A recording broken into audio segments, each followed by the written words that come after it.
Hello, it's Friday, June 10th, and must be time for another legislative update from your North Carolina Medical Society. I start this one off the same way I started the last one, and that's by saying thank you. We so appreciate your active engagement during this legislative session because that is what is making the difference for us.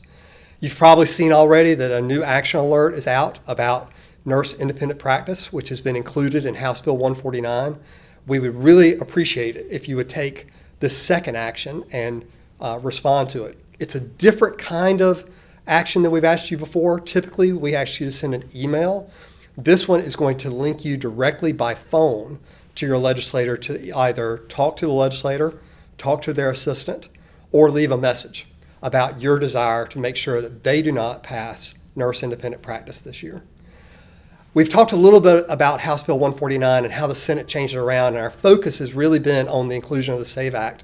But I want to make sure you understand that the other elements that the Senate included beyond Medicaid expansion are equally bad.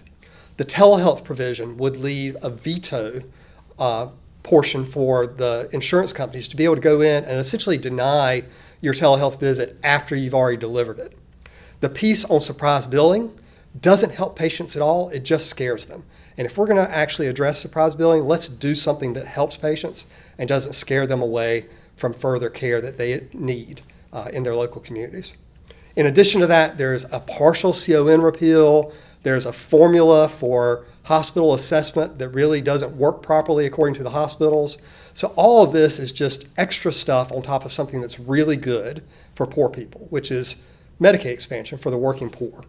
We continue to advocate to make sure that the Medicaid expansion portion of the bill is removed and passed separately from all these add-on pieces.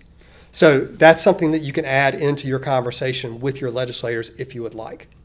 A couple of other really good things that are happening that we've not had a chance to talk to you about yet is the PA bill that you're familiar with moving last year. It was Senate Bill 345.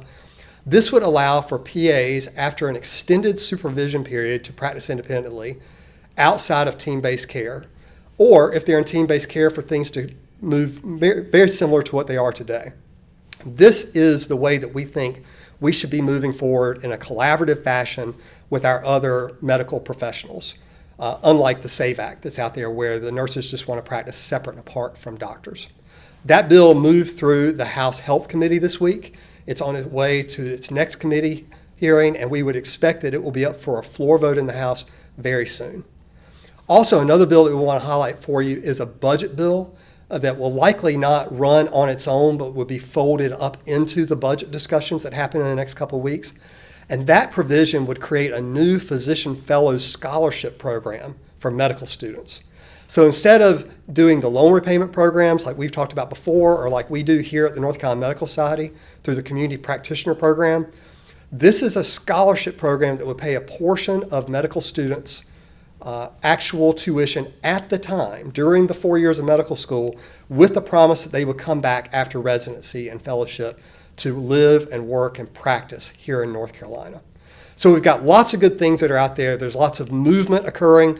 We think this is still on track to be a short session, something wrapping up sometime around July 4th. So your immediate attention to these action alerts, your constant communication with your legislators back home is absolutely vital. And again, I say thank you. Look forward to catching you up again soon.